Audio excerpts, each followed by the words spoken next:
Surviving the Survivor, we bring you the best guests in all of true crime. Don't forget to subscribe and smash that like button. Here's your host, Emmy Award-winning broadcaster, Joel Waldman.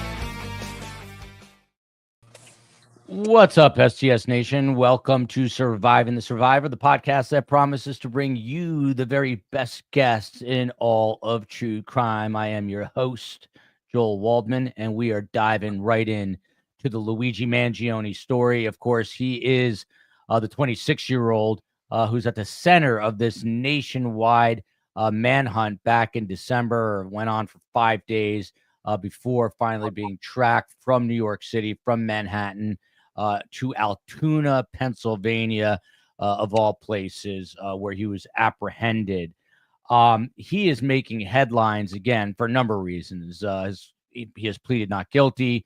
He's headed to state court tomorrow in New York. He's got a date in Pennsylvania in the Commonwealth next week. He's got a federal date coming up. But he released a statement through his website, which I believe was put together through his defense team, and is basically a legal defense fund, which is just odd in and of itself. Of course, he is the man accused of fatally shooting United Healthcare CEO Brian Thompson. Let's not forget his name in all this.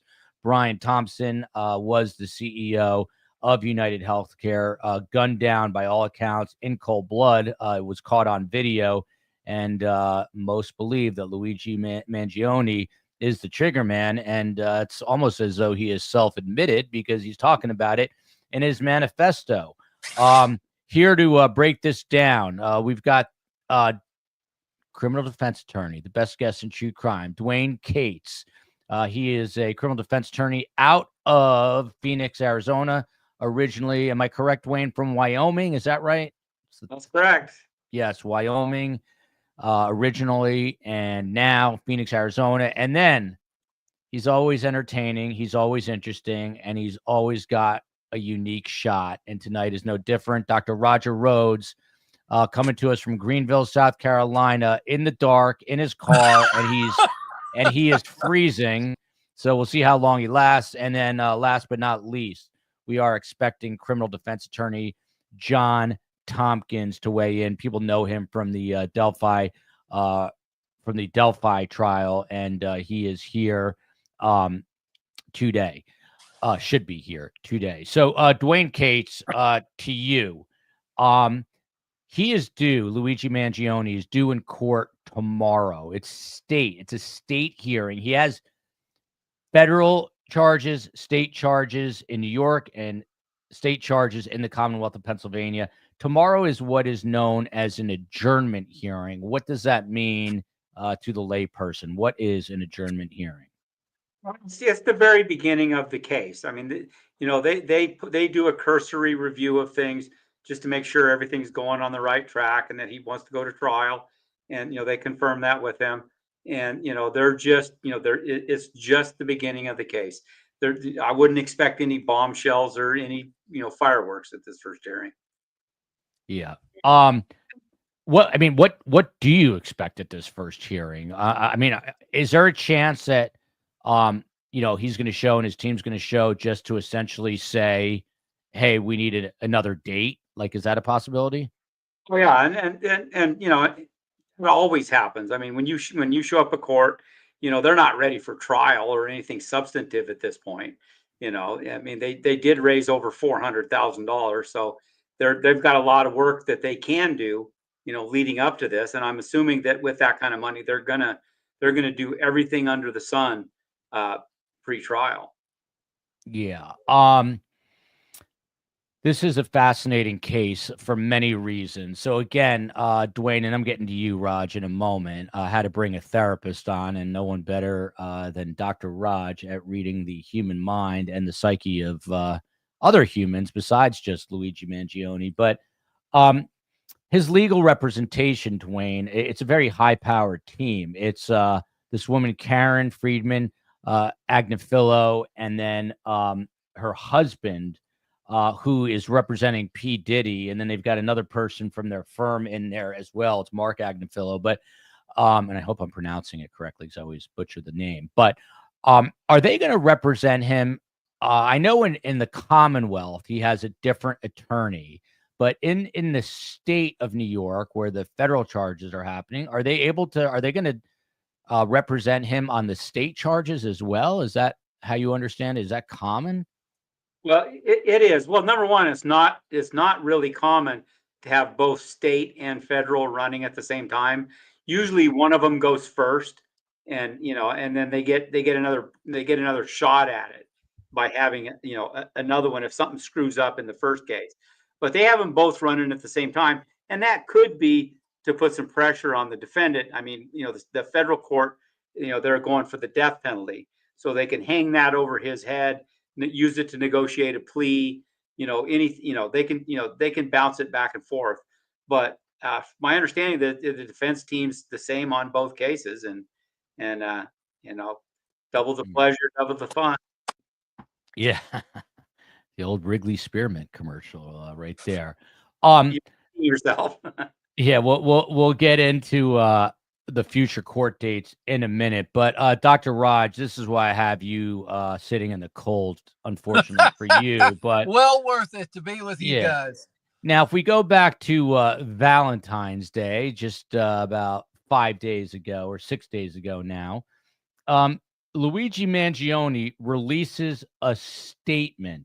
It's his quote unquote first official message since his arrest. I mean, this is like, I'm trying to think. This is like, J-Lo and Ben Affleck announcing their divorce. Like, I don't know. This guy, I guess, thinks he's a celebrity, and he is. I assume that's part of it all right there, Joel.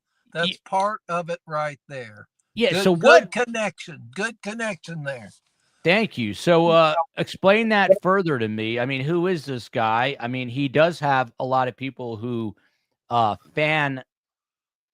fans of his. I don't know, like the verb of, I guess, fangirling, fanboying, whatever the term is. Yeah.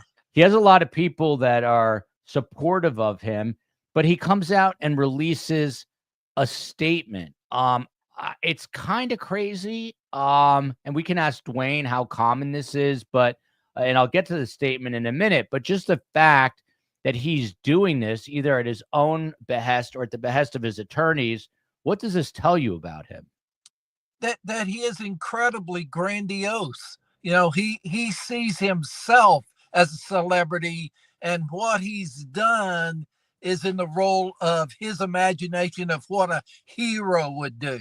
And that's what he's looking for other people to see. Look, I righted a wrong. I'm the good guy. I should not be prosecuted. I should be celebrated. And and I love the J-Lo Ben Affleck thing because it's an element of celebrity. It's a illness of the manifestation of wanting to be a celebrity, and what do I need to do to be a celebrity? Kind of on the edge of narcissism right there. Yeah. The sad thing is I actually probably care more about this guy, what he has to say, than either J-Lo or Ben, but that's not saying much. That's not saying much. It's really sad.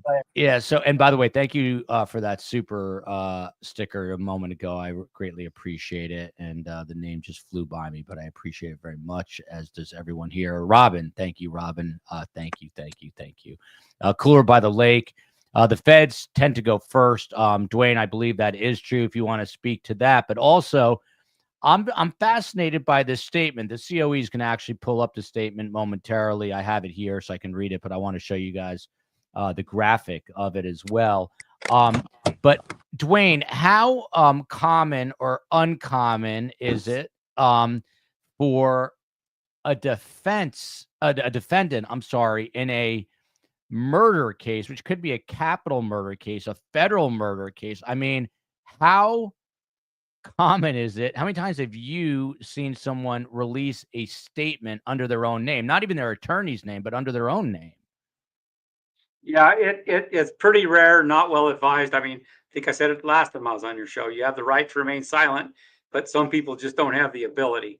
And it plays into being the celebrity.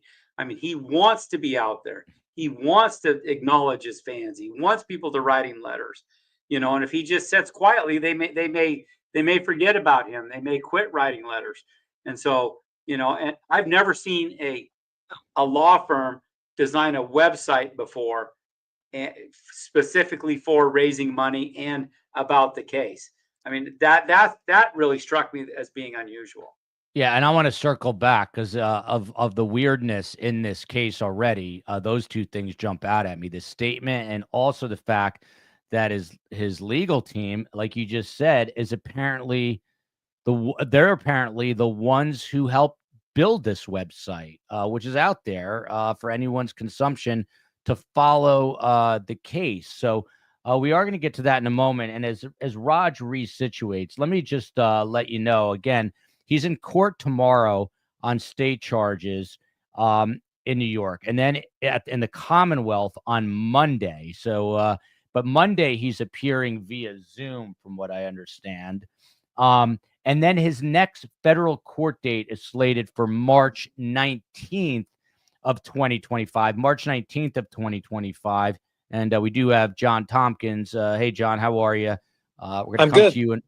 Excellent. We're going to come to you in 1 second. You're joined by a therapist, Dr. Roger Rhodes, who's sitting in a cold, dark car in Greenville, South Carolina, and Dwane Cates, criminal defense attorney out of Phoenix. But Dwane, the feds will go first here. So, they've got to go obviously through the legal proceedings at both state levels. But what are you expecting? I mean, we talked about tomorrow's state hearing, which is an adjournment hearing, but the next federal hearing, they move things along quicker. What would you expect at this next federal hearing? What sorts of things? Well, I'm not sure exactly what it's scheduled for, but a lot of times they'll have a detention hearing to determine if he's to remain in custody while this is going on, which he's going to. There's no way they're going to let him bond out. Or it's just a check-in. Now the feds always set a trial really, really early, but that doesn't necessarily mean that that's when the trial is going to go. I mean, I've been involved in federal cases that took 2 years to get to trial. So, and the feds aren't necessarily have to go first. I mean, I believe that both prosecutors are working together to come up with a strategy, the best way that they want to do this. And so I think that there'll be some coordination and they'll decide which way is best to go. So I don't necessarily believe that the feds have to go first. I'll guarantee you the feds will be scheduled first, but I don't think that they'll go first. Oh, that's interesting. John Tompkins, do you agree with that? Raj, I have you muted, Raj. I'm going to unmute you when I come to you, but just so you know. And if you start to shiver too much, I got to call authorities. But Jetstream, I'm glad that's just, I'm tired of surfing YouTube. Hey, come here. You don't have to surf anymore. But John Tompkins, you agree with Dwane here about the state actually going first, and how come? Yes, I do. And in Indiana, we've got a special reason that the state wants to go first if there are going to be two separate prosecutions. And that is, Indiana has what's called a self-restraint statute. It is not a double jeopardy protection, not a constitutional protection. It's a state statute that says if you are prosecuted in another jurisdiction based on the same facts, Indiana will not prosecute you, even if you're acquitted in that other jurisdiction. So Indiana, if they wanted to actually do the prosecution, would not wait for the feds. They would go forward with the state prosecution. So the federal prosecution can move forward. They're not constrained by the state statute.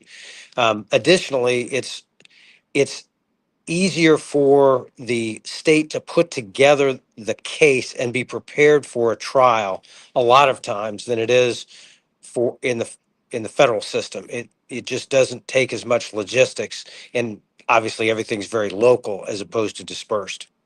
Yeah. So let's get right to the statement.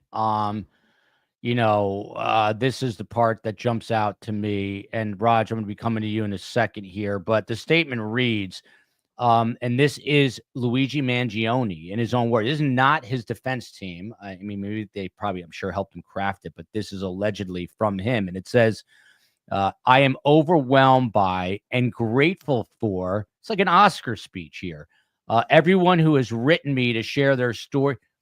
I am so overwhelmed. I never thought I would win Best Actor. It's such an okay. So the message. Let me get serious for a minute here. I am overwhelmed by and grateful for everyone who has written me to share their stories and express their support.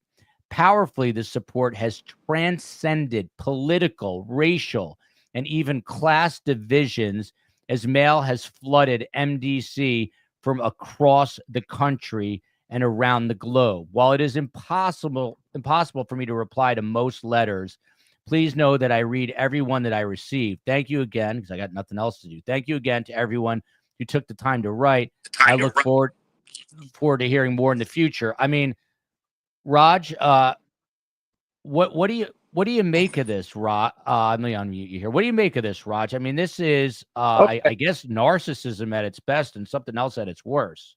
Well, certainly, but also what you're seeing is a plan. I love how you're making it wrapping around acting, because that's really what you've got on your hands. This guy sees himself as this role that he was meant to play, and that's what he's trying to show you. Yeah. Is and it does he have certainly an element of grandiosity, certainly an element of narcissism, but do I think that mental illness will play a factor in his trial? And the answer is no. Yeah. I think he is not well, but I don't think that matters. I think that he thought he would be championed for taking down, quote unquote, in his mind, the bad guy. And he is playing in his mind a role. Yeah. And he is, quote unquote, the hero of the story. Yeah. By the way, Josephine Santa Moro here with a question back to Raj. And Raj, I'm glad you're settled in your office where I hope there is heat. Yeah, good. What is with people worshiping criminals? I don't understand it. It's just crazy. Now, listen, there's going to be people that are going to send me mail saying, why are you mocking this guy? This guy is saving America, helping save America. What do you say about this, Rod? Right. Joel, just what you said at the last is at the core of everything, okay, is the fact that this is what he expected and motivated him to do what he did, and why he has no shame. Okay, I did this. This is how it happened, and I hopefully the right people will see what a great guy I am and what I needed to do to help America. He's a patriot in his head. Yeah. It's tough to wrap your head around. This is a guy that everyone should be talking about. And by the way, this goes back to my disdain for the whole Karen Reed ecosystem, is that you never hear about Officer John O'Keefe. Never. You just hear Karen Reed's name, and here it's Brian Thompson, who was killed. But Dwane, as I step off my soapbox, back to you. Let me get this statement back up because I'd like to get your take. This is apparently written by him. I assume the attorneys had some hand in this as well. But again, I'm overwhelmed by, grateful for everyone who's written to me to share their stories. Please know that I read if you're his criminal defense attorney and you see this pop up, I mean, you'd have to help him get it on the website, I assume. But you see this all of a sudden. What is your reaction? What kind of conversation are you having with him, assuming you're his attorney and not the representation he has? Because again, I think the representation he has are urging him to do this. Oh, I would urge him to do it too. I mean, I do a lot of crisis communications. I was a communications persuasion major in college, and what they're trying to do is they're trying to taint the jury pool. They're trying to humanize him. They're trying to make him into a hero. They're trying to make him into this great guy that's gracious and grateful for all the help. And I'm glad I could do this for you people.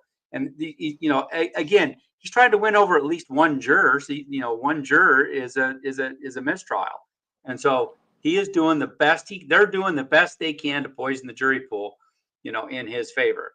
And Yeah. plain and simple, that's all. That the only reason for this statement. Raj, I'm bringing this up just to prove my point. Now, this could be facetious, but I bet you it's not. The comment right here, Luigi is God. I mean, he literally deifying this guy, and I don't want to, call this guy out, even though he should be. But there are people out there who say Luigi is like God. He's saving us all. Forget Luigi, but what do you say to those people? I mean, there's no question there's issues with the healthcare system in this country. There's no doubt about it. Yeah. I have my own grievances, but I don't go around killing people, and either should Luigi Mangione. So what do you say to the people supporting him? Well, it's a mind virus that's out there that is connecting people to dealing with issues in an unhealthy way. This is a great case that would come under the umbrella of justice system. That's why we have a justice system, not vigilante. And why would a vigilante go out and shoot anybody in the Old West? Is because everybody was behind him and praised him. Even though they may be, from a lawyer standpoint, trying to affect one lawyer, he's not trying to affect anybody, but he's trying to affect everybody. He's hoping for a groundswell of a support of his mental illness. This is a question that I don't think we have an expert on to discuss, but how can you get it? First of all, the GoFundMe was actually shut down because you're not allowed to be a quote unquote potential violent offender. And it had to do, it had to go to a separate site, but you can see here that he has raised the goal.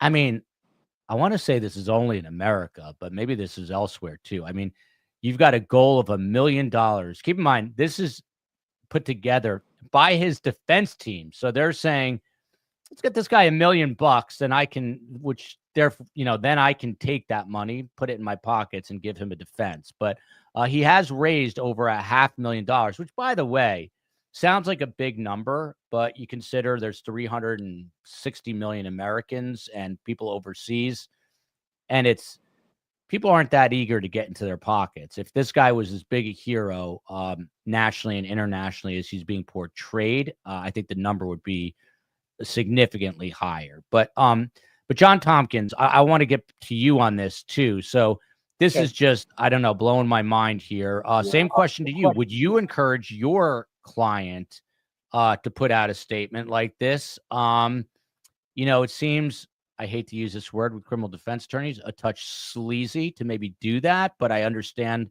the end game. But is this something that you would encourage, discourage, and why? I would absolutely discourage it.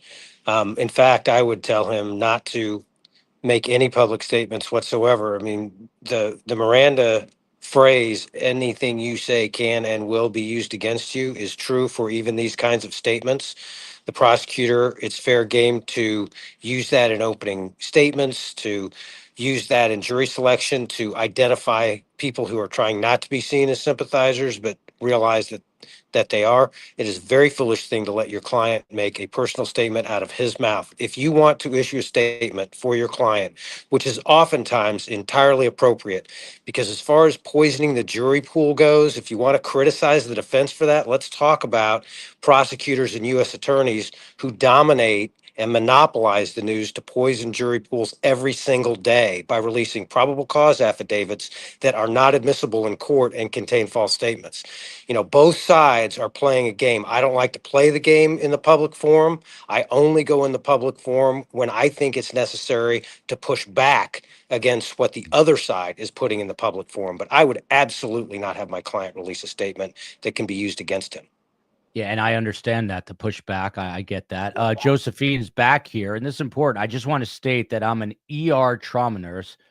Thank you for your service. Thank you for doing that. And we don't look at someone's insurance card. We provide care for every patient.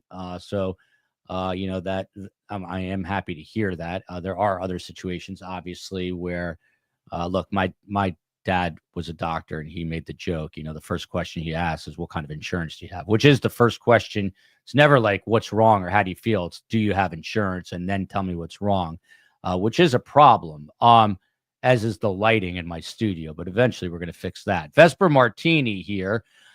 If this website was created by his attorneys to raise money, which is what it sure sounds like, then his family is not helping with paying for his defense. Dwane, we don't know. He comes from a very affluent, wealthy family.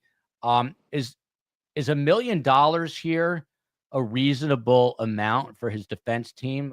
They're three big New York City attorneys, or is that just a drop in the bucket and maybe the family is subsidizing it? They just need more.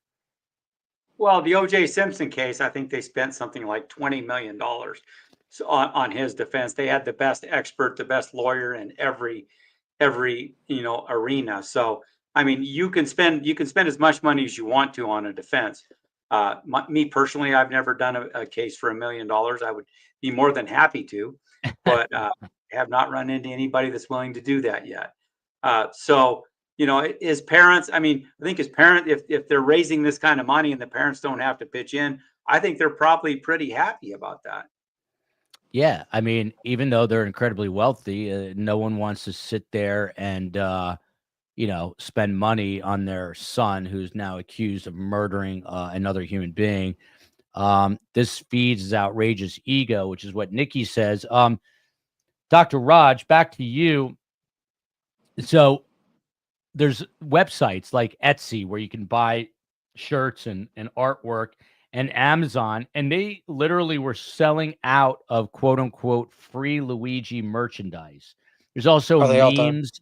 Yeah, there's also memes all over the place that basically deify this guy. But again, I mean, who is out there buying a free Luigi shirt? I mean, obviously they're trying to make a statement about healthcare.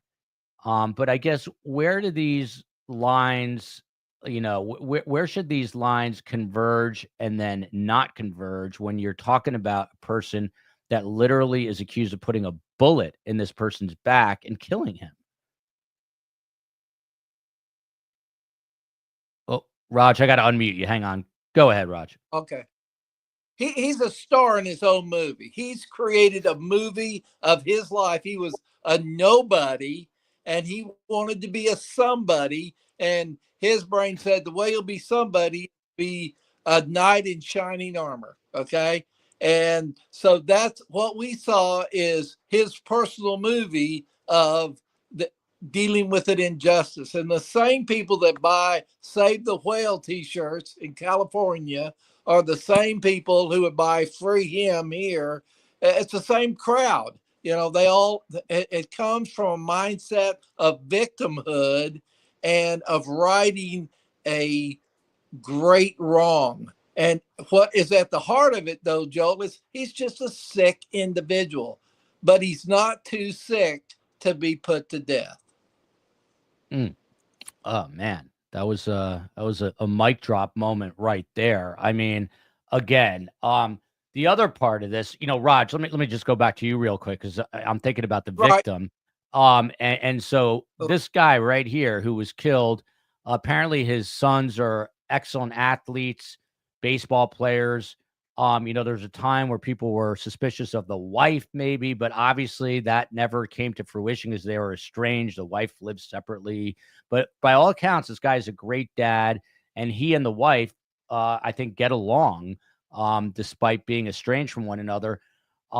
So, I mean, what do you say to the victim's family here when they're out there seeing people possibly in Minnesota walking around in a free Luigi shirt? Like, thankfully it's minus 70 or whatever in Minnesota, so not a lot of t-shirts out in the open, but you get what I'm saying. Like, what would you say to the victim's family here?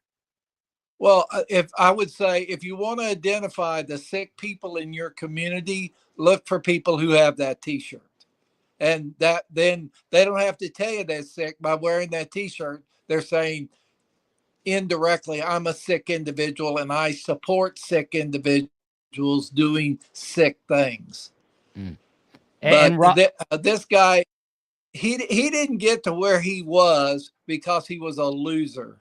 He got to be at the top because he did what he needed to do to get there. This is not about his character. It's about the shooter needing recognition. That is all this case is really about. A insignificant young man who wanted significance, and the only way he could figure it out in his disturbed brain was to kill someone else. And he did that. And so getting recognized all over the world is making his day. Prolonging this trial will make his day. He he doesn't care whether he's right or wrong. He wants to be, I did it. It's not about right or wrong. He's looking for that he brought justice. That's not right or wrong. I'm a purveyor of justice. It's where this kid was, and that's how sick he was. And I'm getting back to the criminal defense attorneys in a second, but Raj, little G here, yelling at me. Why do you call it a fan club? Normal people are affected daily by the creed in America and are willing to support a case that sheds light into this topic. But you are omitting, Lil G, something important. They're supporting de facto a guy who literally killed someone in cold blood. So I'm asking you, Little G, is it okay to create what I mean? It's all a label. You call it a fan club, but you can call it Luigi Mangione supporter, whatever you want to call it. This guy still killed somebody. But Raj, look, I mean, I knew this was going to happen. People are coming at me. Why are you calling it a fan club? What would your response to them be? Okay, I would say, do you remember a musician called John Lennon? Would be the first thing I'd say. Who shot John Lennon? And was he a somebody? And is he still alive? And has he been on all kinds of cameras and notoriety and everything? It's the same crowd. It's the same crowd. He's just like the guy who shot John Lennon. This guy's just John Lennon. He's a major hospital person, and that's the bad guy, and that's the guy who shot John Lennon. He's evil. He's bad. I was doing something righteous. It's the same mental illness that you see out there, and there's always going to be hanger-on, and they are fans. They are fanatics around disturbed mental illness, and that's what he's working on. That's what he wants. This person here, there's another comment. Dwane, remember this question because I have like short-term memory issues, but I'm going to ask you about should they have charged him federally. But Raj, real quick, just back to you on this. The question here is, how many did the CEO take down? So this person is making a moral equivalency since he, by being a CEO of a company and this person believing that he killed people in that role, it's okay for Luigi to kill him. I mean, what happens to society when you start to take that point of view? That's called, Joel, anarchy. It's what happens if that happens. All this guy was doing his job. He didn't kill anybody. He was no physician. Certainly, I guarantee you, he made management decisions that it was overseen by a board of medical people, and they were supportive of him. It's why he had that job. And he was, in his world, a real somebody, and the kid who shot him was a nobody, a mentally ill nobody. And boy, the one great thing, people love to get on the victim bandwagon, Joel, and he had a bandwagon, and he's a victim, and he took care of the big old bad medical people. Wow. What disturbed thinking. What an element of disturbed thinking.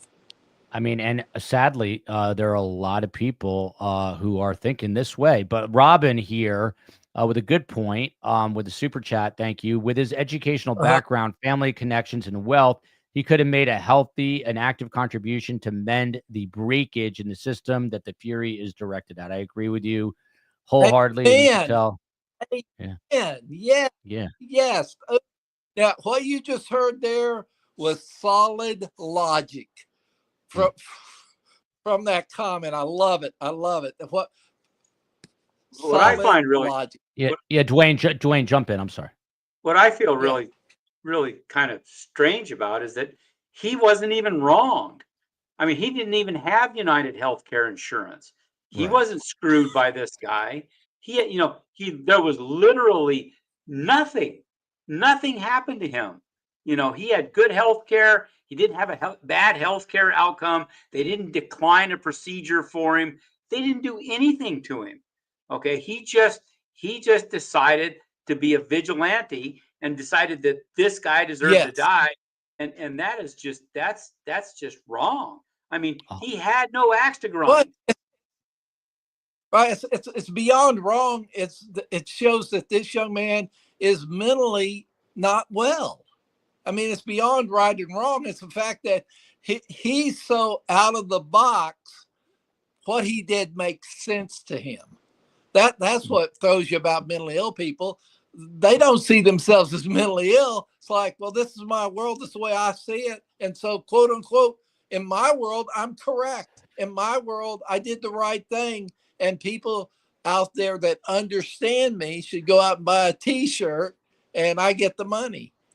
Yeah. It is important to point out that, I mean, there are a lot of people with mental illness who are not doing this. So I don't think Raj is making any kind of excuse there. Yeah. It's, but C. Taylor. Oh, man. Go ahead, Raj. I think that there are people that have mental issues and they are not going out harming other people or harming themselves.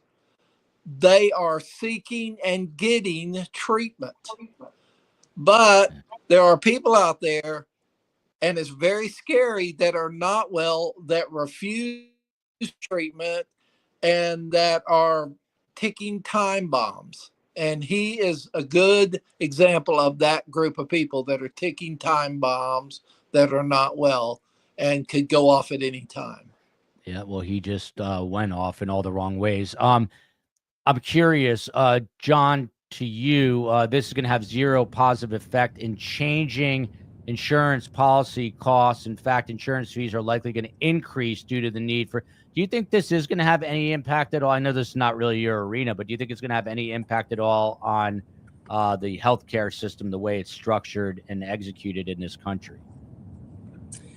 Well, I mean, I hope they find a way to honor the deceased and addressing the issues that we're all discussing in something positive, because clearly Mr. Mangione's way is not the way to deal or bring that issue to light. I'm not saying that his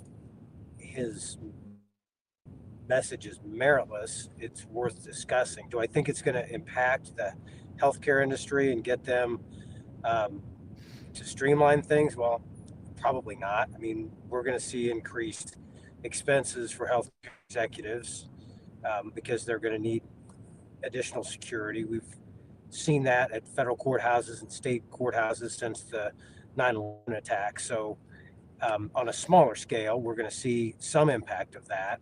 But I don't think it's going to hit the pocketbooks and the premiums of individual healthcare policyholders.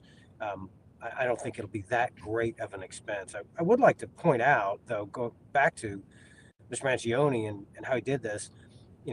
I'm not so sure he ever intended to be a spokesperson, a mouthpiece, a martyr, a person on a T-shirt. He did not turn himself in. He didn't give himself up. He took extraordinary lengths to avoid being identified and avoid being taken into custody afterwards. So he has ended up in this. I don't think it's necessarily accurate. I haven't seen anybody say that he wanted to be a martyr and he was trying to put a message out. I think there was a message in the killing. It was targeted. There's no doubt about that. But he didn't plan to make any announcements about it. In fact, he tried very hard not to. That's a very interesting point. But I mean, now that he's caught, the old proverbial cat is out of the bag, and now I think he's leveraging it to kind of help and martyr himself. You see, Jenny Allison, I worked solely on getting prior authorizations approved for procedures and appointments for a clinic for some time. There is never one person that's to blame. Overall problem is the system. There's no doubt that there is problems with the healthcare system, but they are never going to be solved from murdering a healthcare CEO. Dwane, back to you. I started to ask you about federal charges. There was a person in chat, forgive me again, because I can't remember exactly who it was, who basically said that they felt that the federal charges may have just been a way to keep him out of Rikers Island, which would not have been healthy, but either is the MDC. There you go. It's Tennis Girl 101.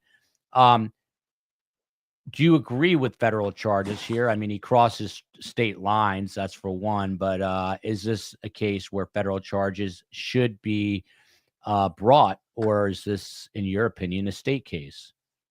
Well, the reason the feds brought the case was so that they could go after the death penalty. I mean, that's why the feds got involved at all. And that's why the Fed case is going to go much later than the state case, because death penalty cases take forever, because you got to dot every I, cross every T. You've got to have mitigation. You got to have death penalty hearings. You got to have, I mean, there's tons more procedure in a death penalty case, and they take way longer to execute. I truly believe they did the death penalty case so that they could force him to not take a trial and maybe offer him a plea of life without parole.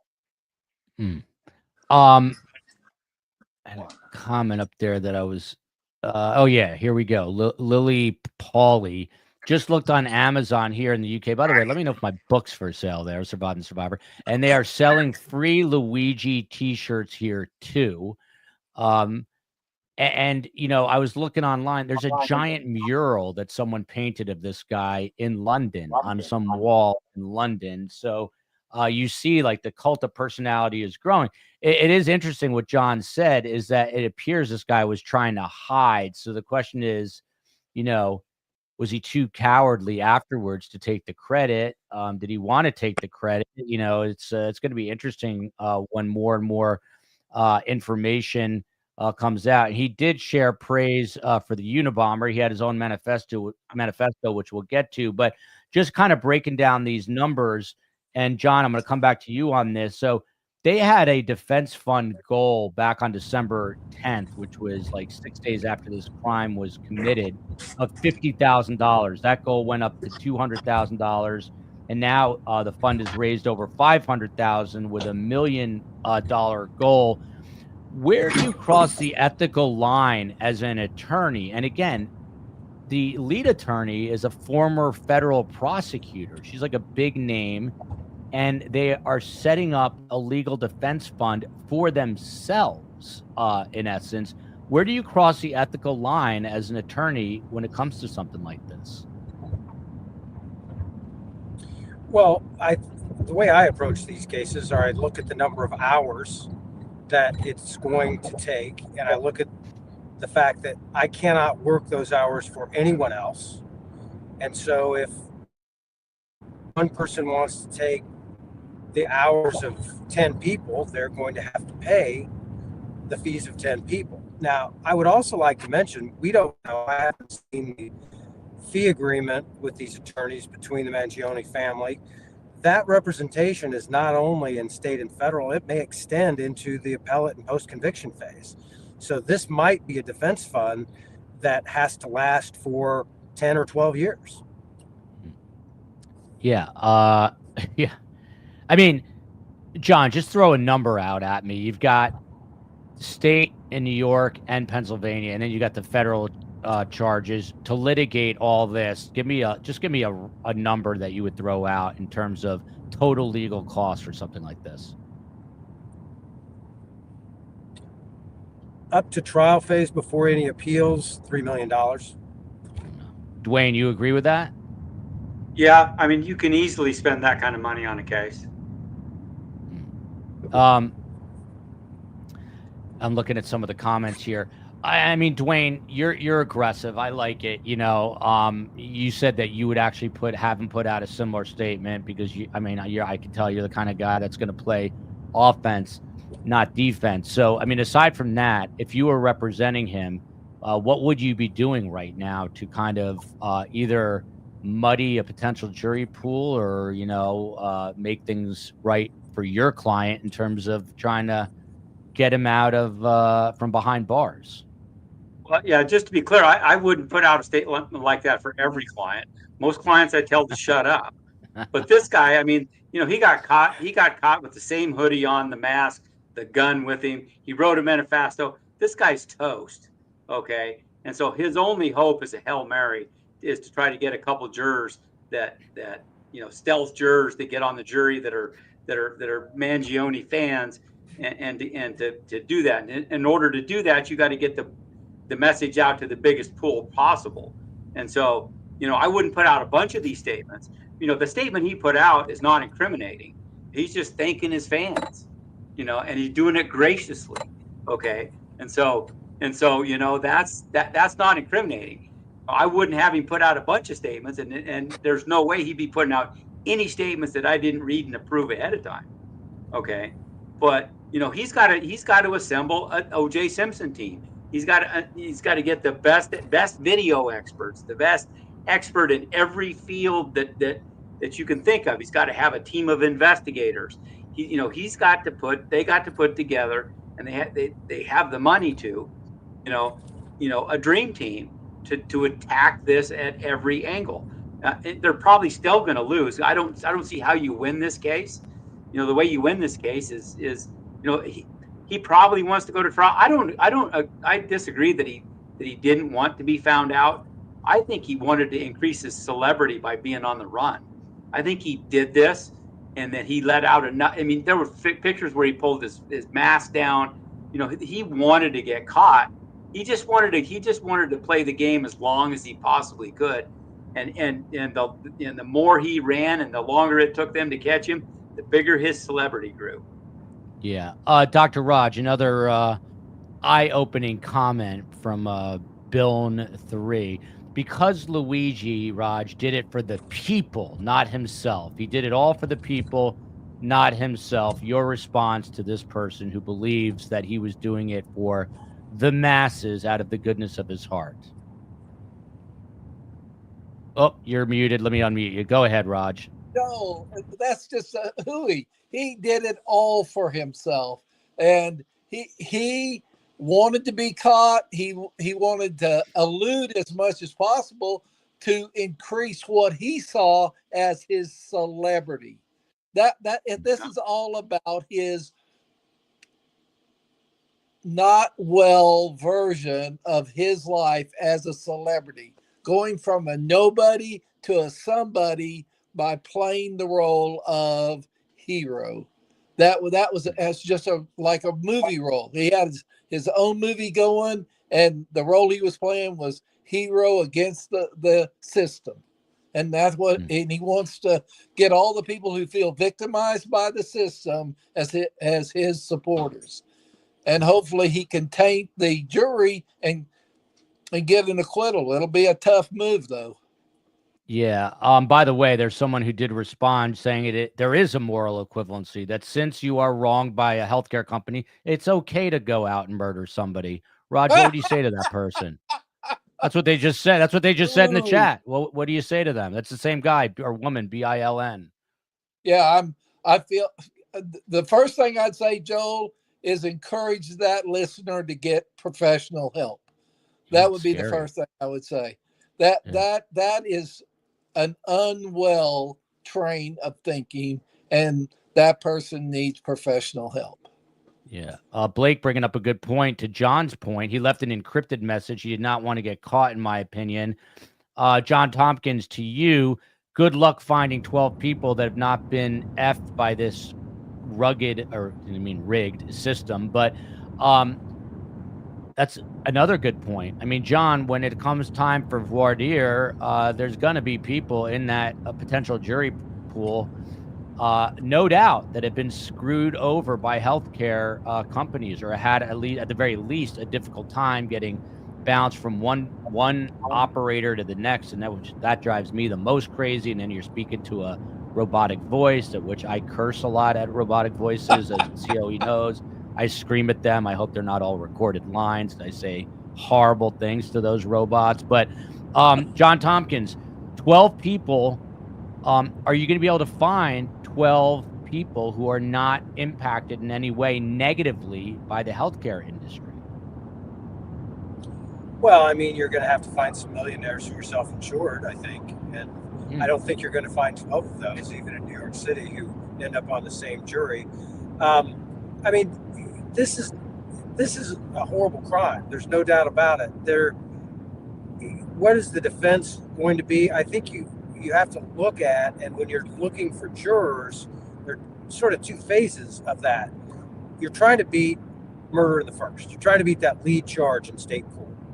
I think that was probably an overreach by the state prosecutor, and you're trying to beat the death penalty in the federal case, as was already alluded to. You're trying to get them to take a plea to take death off the table. So neither of the attorneys here today have said we're going for not guilty. You might go for a hang, maybe being able to get 2 or 3 jurors who've really been worked over by the healthcare industry onto that jury would hang it. And you're also talking to the prosecutors about, do you really think you're going to get this case to verdict?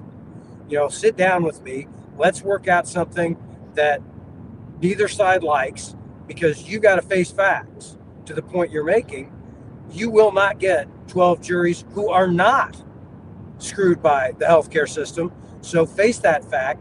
Give us something that is palatable, not easy, and you don't have to face that risk of having to try this case 2 or 3 times.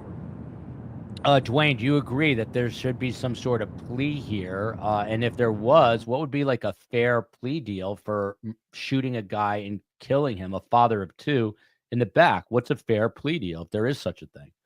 Well, I think they charged the death penalty so that they could make life in prison without parole look good.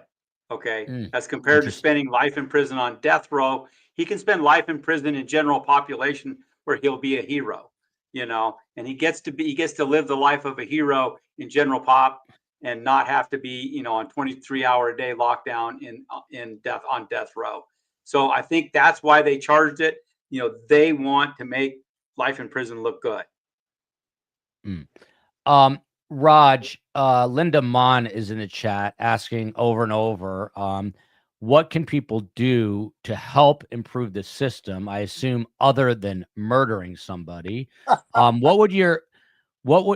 you so much. I appreciate that. What would your suggestion? I mean, let's say you had a patient comes into your office and says, "Hey, Raj, I'm having, obsessive thoughts that are awful about, doing something to a healthcare executive, but I really want to do something positive. I don't want to do that. What can I do positively?" What would you say to them?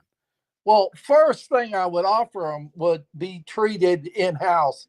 I would say that there's an element of safety in here, and you're having unsafe thoughts, and it may lead you to make unsafe decisions.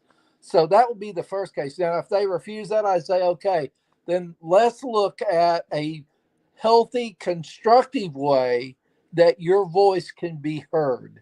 There's the real element of there. That's why people want to have retribution, is they feel unheard, they feel insignificant, and so that they're trying to strike back and make a statement. And so that would be where I would look at the decisions that client could make that would make them feel heard. And I believe as they felt heard, they would see less of a need to harm someone within the health system. Well said, Raj. So the other thing here that's going to play a big factor in this trial is the manifesto. And I want to get all 3 guest opinions on it. And just to break it down, related to his actions in the manifesto, he says, and these are direct quotes from Luigi Mangione, "I do apologize for any strife or traumas, but it had to be done." I mean, John Tompkins, Obviously, the feds are going to pull this manifesto, assuming it's not suppressed for some reason, and they're going to read that. I do apologize for any strife or traumas, but it had to be done. To me, that's an admission. First thing I would ask is what had to be done? That's the first thing I would ask in there. Good question. What had to be done? And listen to his explanation of that, and I think it would make him sound very unwell. Yeah, that's a good point, Raj. But to that point, John, as a defense attorney, that's a very problematic statement because it's almost like an admission. But maybe you could come up with something with him where it had to be done meant he had to tie his shoelaces that day. I don't know. Like, how do you take a statement that incriminating into court with you? Well, I mean, you never go to trial without bad facts. That's just a truism. Your clients have said things, they've thought things. By the time you get to trial, you've got a significant mental health record. You've got significant examinations. You try to contextualize that. You look at other actions that he took. But again, this is a case where they put a gun in his hand and they put the act of the crime on him directly. There's really not a this didn't happen. There's not a self-defense. So you're looking at mental health issues and you're looking at how you can tie that type of manifesto into a mindset that he felt trapped in a way, because of course no normal mind thinks that the only option for any problem is to kill someone. So there's an issue with the way his mind is working and what has caused this mind to go down that path and feel that way to the extent that he gives up the rest of his life to imprisonment, and maybe the rest of his life, period, if the death penalty succeeds. So I would be looking to use that as one of the dots to show his mental deterioration and how did he get to a place where he truly thought this is the only answer when it absolutely is not any answer. It's the only answer that you cannot give. It's the only way you cannot address that problem. Yeah, I mean, let me ask you this. This is neither really here nor there, but kind of everywhere. I mean, John and Dwane, but I'll ask John first. Hypothetically, this guy retains you and you're his defense attorney. How do you, like, in your own mind, kind of negotiate the fact that you're a criminal defense attorney, but you're dealing with somebody who's appears to be sort of delusional? You know what I mean? Like, where that he's probably not all there, that he's at the very least just misguided. But how is it, I'm curious, like, sitting at home and you're working on the case, I assume you have to say everyone deserves a vigorous defense, but there's got to be a part of you who knows that you're defending someone who's caught on camera, who appears to be the same person, who now has this manifesto. What's kind of the self-talk that goes on, John Tompkins? Well, first, what you're doing is working hard to make sure the system treats people fairly and that the public will understand the outcome and view it as a fair outcome. And second, you're really trying to establish what is the best possible outcome in this case. And it is a mistake to look at a case as a criminal defense attorney and say the only, justifiable goal is not guilty, acquittal, walk away, free man. That is not a realistic approach to criminal defense. That is not fair to your clients. You have to tell them bad news. You have to build realistic expectations.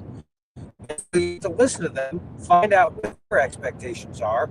A lot of people, don't end up in jail with serious charges thinking, oh, I should be able to go home in 2 weeks, or I'm absolutely going to win this jury trial. So you need to find out what is in their mindset and then get it to an acceptance of what is a realistic best possible outcome. In many cases, that is not, we're going to be able to find 12 people to vote not guilty. And they just have to come to an understanding of that. And that's the difficulty of criminal defense, because you are working with people who might have this man, for instance, Mr. Mangione, he ends up in jail thinking that the only possible answer to the problem of healthcare is to kill somebody. Well, you've got to take someone with that mindset who's gotten their mind to a point where they think that, and get them adjusted to the system that they have put themselves in, and start talking about realistic outcomes and best possible outcomes. And the self-talk you're having is, what is the best job I can do to get the best possible outcome for this individual under these circumstances? Well put. Just going to mute John. He's got a little audio hiccup going on. But look at this. Raj, UB40, red wine. Hey, Joel, why don't you, for once, put the healthcare system on blast and leave Luigi alone and go after the real murderers, United Healthcare, not Luigi? Number one, I'll address this first, Raj. If you were listening to my show, I just said probably 20 times that the healthcare system in this country is broken. But for you to question why I'm not supporting a guy who is now accused of murdering someone to make his point, you need to take a look in the mirror, Red Wine. Or if you're in South Carolina, look up Dr. Roger Rhodes and get in there. I mean, something is wrong with your thinking. This is not a country where it's an eye for an eye, a tooth for a tooth. You can go to countries like Iran, and if you're homosexual, you're going to get your arms chopped off or hanged and thrown off a balcony. That's not how it works in America. Raj, I'm getting worked up. I'm getting fired up. I don't know what it is. I'm not cold because I live in Miami, but I'm annoyed. What is your reaction to someone who's now calling me out, telling me that I need to talk more vocally about the healthcare system being broken, which I have, as opposed to the murder, the cold, callous murder of a healthcare CEO. Raj, sort this out for us. And you're muted, so let me unmute you. Now go ahead, Raj. With someone, I don't think it's your job to defend the healthcare system against people who have a victim mindset, as if being a victim makes it okay to do something illegal. That is nonsensical. Just because you feel victimized does not give you the right in America to take justice in your own hands. We call those people vigilantes. And it is something to you're getting worked up because they're forcing you to play defender of the system by them playing victim of, poor me, I've been abused by the system. No, you don't hear people who go, if I feel victimized, I go out there, I get on boards, I get in the system, I do my piece. I'm proactive. See, people that are proactive aren't victims, and defending and taking the position of victimhood is the weakest position you can take, and it is not healthy. And Joel, I don't know how you cannot get worked up by having to defend something that is not defensible. This comment brought joy to my eyes, almost made me tear up. Jimmy McNutty, who is a longtime trial watcher since the OJ days. Joel is a newsman. I don't know about that. I pay more. This is the part that I like. I pay more for STS than my Tucker Carlson subscription. The things I could say right now, other than Tucker's pants are always 5 inches too short, and I had to look at that for 4 or 5 straight years. So Dwane Cates, to you, regarding healthcare executives, this is back to the manifesto. He writes, frankly, these parasites simply had it coming. The U.S. has the #1 most expensive healthcare system in the world, yet we rank roughly 42 in life expectancy. Again, these are, as John calls and you lawyers call them, bad facts. These are bad words. There's no doubt the prosecution, the government is going to bring this into play. How do you, I asked John the same thing. How do you defend this, or do you not? Is this going to ultimately, again, just end up kind of a battle royale between those who think what he did is right, those who think what he did is wrong, and then there's going to ultimately be a plea deal? Because if you go in there with some of these manifesto statements, like these parasites had it coming, it's not going to be very good for your case, Dwane. Well, yeah, and again, this whole case is going to be spent in mental health defense and mitigation. Okay, because when you got the death penalty, you've got to put on a strong mitigation case. I'm sure he's being evaluated, by a neuropsychologist, by a psychologist, by a toxicologist if he was on any kind of medications with bad reactions. I mean, I would have every psychological evaluation done possible because that's the only possible way you can explain this. I mean, you can't explain this by I didn't say this because he said it. Okay. And one thing about bad facts, because every trial has bad facts, but if you spend the entire trial explaining bad facts, you lose. I told that to a client the other day.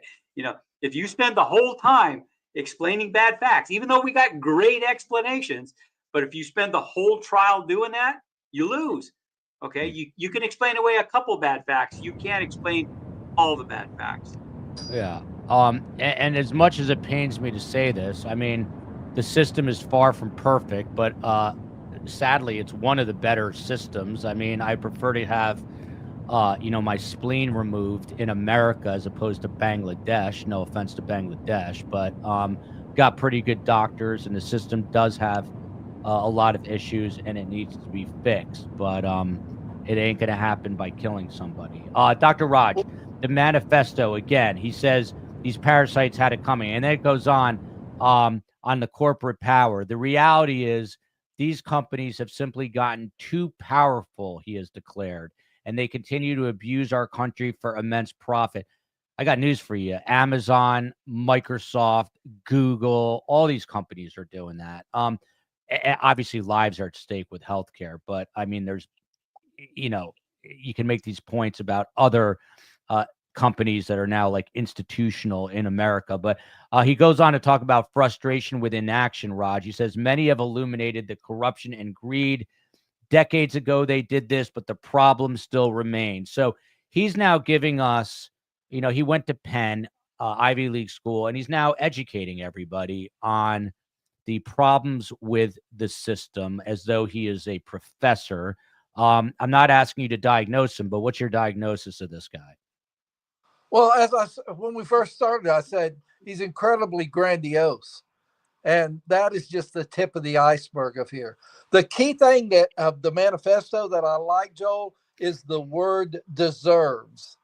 And I would say, under his logic, if being part of a healthcare program, you deserve to be shot, then I would wonder, wait a minute, if you shoot somebody in broad daylight that's defenseless, what would that person deserve? Yeah. That's a great question. Look at this, mean, Raj. Raj, you just got I'm sorry. You just got a marriage proposal from Ned Smith for that comment. Raj is married. This is an amazing panel. They also logged their 10,000 steps on their Apple Watch between John Tompkins and Dr. Roger Rhodes. I think they got about 33,000 steps in today. Made me have a quiet anxiety / heart attack as it was all going on. But it all that begins shakily ends well with Ned Smith proposing on air to Dr. Roger Rhodes. For those who do not know, John Tompkins, he is a very savvy criminal defense attorney who I would want representing me if I ever got into trouble. And he is based out of Indianapolis, Indiana, and had some really good commentary with the Delphi trial.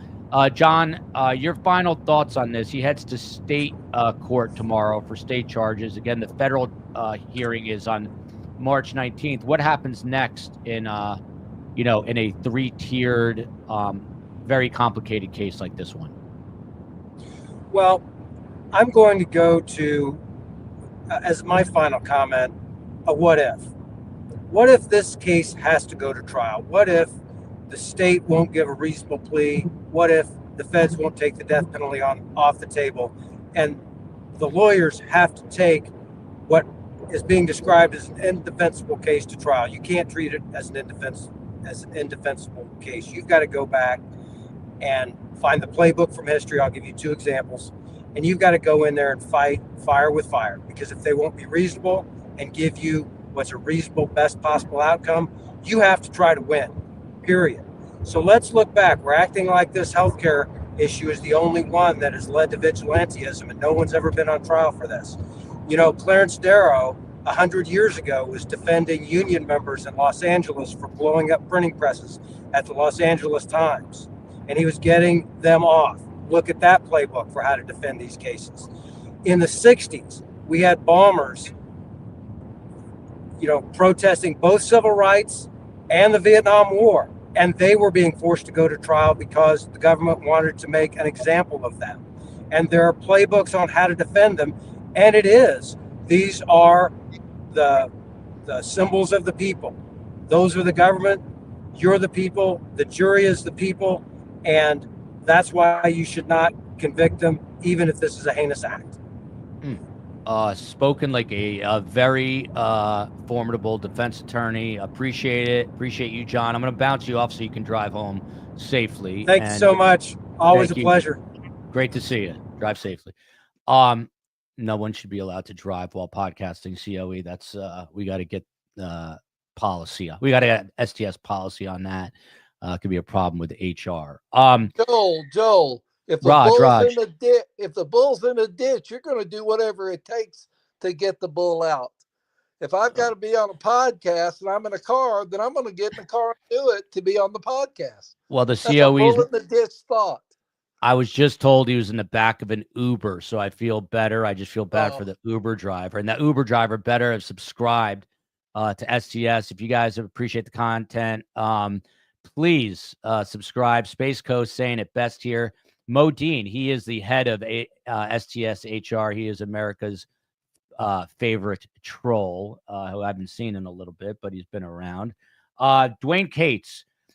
Seems like a stand-up man. Never met him in person. By the way, I'm going to be in Tucson in 2 weeks for Tucson Festival of Books down I-10 from Dwane Cates. So if you're in the Tucson area, I'll be posting about it. Don't you worry. Dwane, your final thoughts here. The COE wants to know who has signed your plaid shirt. She sees signatures. Whose names are on there and your final thoughts? I don't know. This shirt, I bought this shirt in Europe. It's a company called Desigal. They have really cool shirts. And so it's probably in Spanish or some other language, but I don't know what it says, but I like the shirt. Yeah, Desigal, you better start sponsoring us immediately. We do know. I never knew it was pronounced that way. I was going to pronounce it in some gringo way. But Dwane, where do you see this going next? Is there going to be, if there is a plea deal reached, how soon would that be reached? Well, it'll be a while. Okay. Again, because they're going to go, Mangione's not going to go down easy. He's not going to go down quietly. Okay. He's going to milk this for all it's worth. Amen. I mean, there could be a plea, on the courthouse steps the morning of trial. Okay. That's just kind of how it is. There you go. You heard that from Dwane. Maybe I think I have a stopover in Phoenix. Maybe it'll be enough time to grab a bite with Dwane. Treat him to dinner. Dr. Raj. Dr. Raj never disappoints, even though sometimes he comes in a dark, freezing, frozen tundra setting. Sometimes he's sideways, sometimes he's right side up, and sometimes his Wi-Fi is bleeding into I don't know what, but we still love him, and we can hear him, so that's all that matters. Roger Rhodes, a two-parter. If you could offer advice to Luigi right now in prison, not legal advice, but mental health advice, not in prison, but at the MDC, what would you say to him? Get directed to the mental health section, the best mental health available within the court system, and get in there and get a seat is what I would tell him. That he's not well, and putting him out there in the media is just going to feed him. And I'm sorry, but I believe it will feed others who think like he thinks. Oh, great point. Do you believe, we haven't seen it yet, do you believe that once this goes to trial and it's hyped up again and people are talking about, Is there the possibility, I assume there always is, of a copycat killing? Are Yeah. you worried about that? Certainly, without a doubt. Anytime you have this and you have such a level of notoriety, there's always a condition of copycatism that's out there, because there's so many mentally ill people in America, and that feel insignificant, and when they see he gets significance by doing this, they may go, aha, so will I. Yeah. Final question before I get there, though. Phil Waters suggested a story. I had a different story in mind, but his story is better. We're going to be doing it tomorrow at 12:30 with Phil and Scott. If you don't know it, Google James Craig in Aurora, Colorado, accused of murdering, fatally poisoning his wife. But he also tried to get the lead detective killed. So it never disappoints. There's always another twist. There's always another turn. And since Phil is one of the best known homicide detectives in this country, and he was trying to put a hit out on the detective, Phil found it interesting. So did I. And we're going to discuss that tomorrow. And the COE is going to get me a thumbnail. We're going to post it, and you'll be able to come there and watch the show in real time tomorrow. Raj, last question. I want to bang my head against the desk because there are people, as you just saw, making a moral equivalency between murder and healthcare companies, people, dying, which is a sad, sad reality of life. But again, if we revert back to that, we become the Middle Ages. You talked about it. We become an anarchy-filled society. Anarchist society. That's the word I'm looking for. Sorry, Yeah, Rod. there it is. So what? That's it. That's What's your? I mean, what's your exactly final? So what's your final word to those who are saying this is okay? He did the right thing. Seek help. Seek mental health. If you think that anything that this guy was about was in the realm of healthiness, you are wrong. Please seek mental health help today. It's available. It's all over America. Sign up. Yeah, Raj, you and I have to connect on the phone. We'll do that. Thank you to these best guests. You got Dr. Roger Rhodes, Dwane Cates, who it's fitting. He just disappeared, honestly. I love Dwane.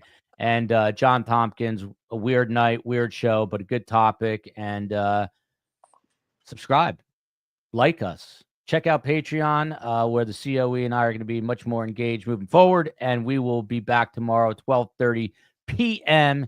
Eastern time. Love you, America. Love you, South Carolina. Love you, Phoenix, Arizona, Indianapolis, Indiana, and justice for Brian Thompson here.